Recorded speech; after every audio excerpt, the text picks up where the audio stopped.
Hey everybody, welcome back to Off the Grid Tiny House. We're on day 6 of our 50-day challenge. If you want to learn more about that, check out our intro video. In our last episode, we installed the subfloor plumbing of the tiny house, and in this episode, we're going to be installing the subfloor insulation. The insulation is important in keeping the floor nice and warm and also preventing condensation issues inside the subfloor framing. When designing the walls, floor, and roof of the house, the primary concern is keeping water, air, and water vapor out of the house and keeping heat in, unless you live in a desert climate where you want to keep that heat out.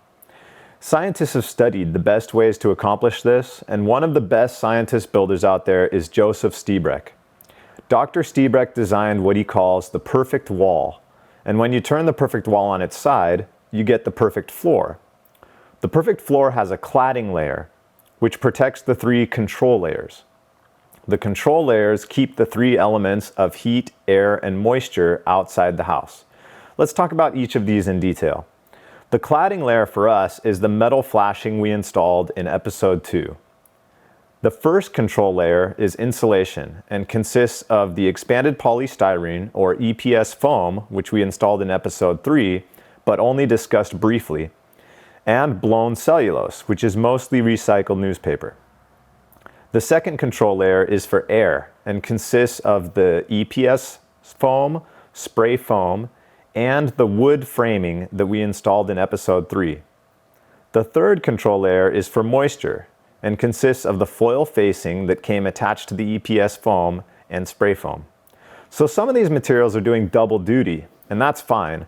But it is important to check your material data sheets and see which materials are acceptable vapor barriers, insulators, air barriers, etc. It's also important to ensure that there aren't any gaps in your control layers. For example, there are tiny gaps in between the foil facing on the EPS foam, so it's very important that we fill those gaps with spray foam so it forms a continuous barrier. It's also important to tie in these control layers for the floor with our control layers in the walls and ceiling. We'll discuss this in more detail in a future episode. Let's take a quick overview of what we hope to accomplish today. We already glued our EPS foam to the flashing back in episode 3, but we will look at that process in more detail today. We will then seal all the cracks between the pieces of EPS with spray foam. Next, we will use an auto stapler to staple some fabric all across the top of our subfloor framing. Last, we will use a cellulose blower to fill the entirety of the subfloor framing with nice, warm cellulose. This will give our floor an R value of approximately 35. An R value is a measure of how difficult it is for heat to enter and exit the house.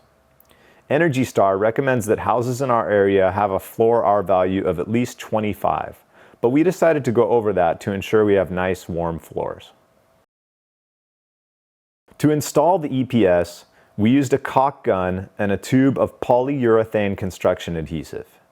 This is the type of adhesive recommended by the EPS manufacturer. All you need to do is cut the end off the tube, open it using a needle, and then squeeze the trigger of the caulk gun to lay down a nice bead of adhesive. Then you simply press the EPS foam into the adhesive. EPS foam is very easy to cut with a skill saw, as you see me doing here. I used a chalk line to ensure that I was cutting the EPS nice and straight. We'll talk more about chalk lines in our next episode. I repeated this process until every section of the metal trailer frame and flashing were covered with foam. If the cellulose insulation contacts metal, it will get wet from condensation and no longer be effective. So we want to make sure all the metal framing of the trailer is completely covered up with either EPS foam or spray foam before we put in our blown cellulose. Hey guys, I spend my time and money making these videos for you because I want to give you the confidence and knowledge for you to build your own tiny house. In return, I'd really appreciate it if you could pause this video, hit that like button, subscribe to the channel, and visit our Patreon page.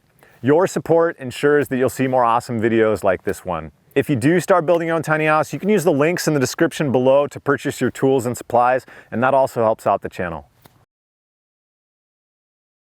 I used a spray foam gun to apply expanding spray foam to any seams between the EPS foam.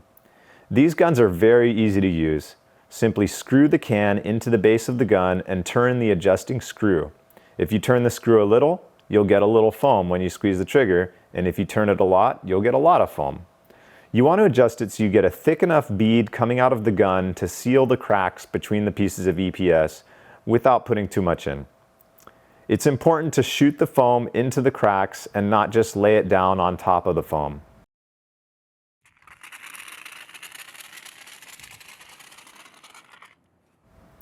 An auto stapler is one of my favorite tools and one of the few compressed air tools that I have.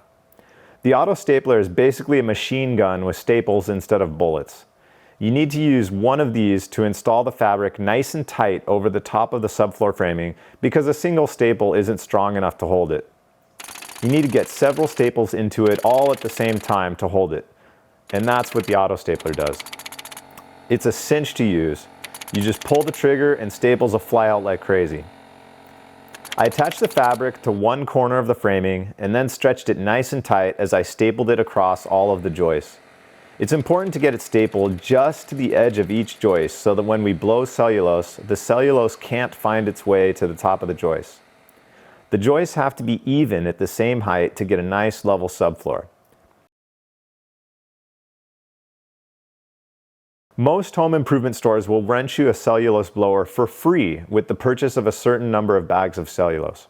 I loaded a bag of cellulose into the hopper and cut a small hole for the hose in between the joists. Once the hose is inside, you just turn the blower on and keep loading cellulose into the hopper. The blower is like a reverse vacuum and just blows all the cellulose into the subfloor framing cavity. I had to poke a couple other holes and move the hose around to ensure a nice even fill of cellulose.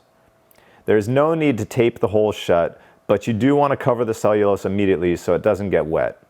Once cellulose gets wet, it will not function efficiently. Every episode I want to talk about what went wrong, what happened, what struggles I encountered, how I overcame them, because if you're going to be building your own tiny house, guaranteed you're going to have unexpected things happen and you're going to face some problems that you didn't see coming. And the best thing that you can do is just know that, hey, I've taken care of some problems and you will be able to take care of your problems too. Just take a step back, to analyze it, see what's going on, and come up with an idea to fix it, and then execute it. And if that doesn't work, try again until you fix it. So in this build, I had originally planned on powering the cellulose blower with my EV, because I had heard that you can buy an inverter, hook it up to the EV, and power things that way. And it's true, you can, but the cellulose blower was just a little too powerful. The amount of amps that it needed was just more than the inverter could handle, and it wasn't running at the top speed that I needed it to run at. So I ended up having to take a day and install utilities, because if I haven't mentioned it yet, the tiny house is about 400 feet away from the main house where I'll be pulling power from, and that's way too long for an extension cord. So I had to put the utility wiring in, which I'll be going over in a future episode, but it'll power the entire tiny house, and I was able to just use that to power the insulation blower.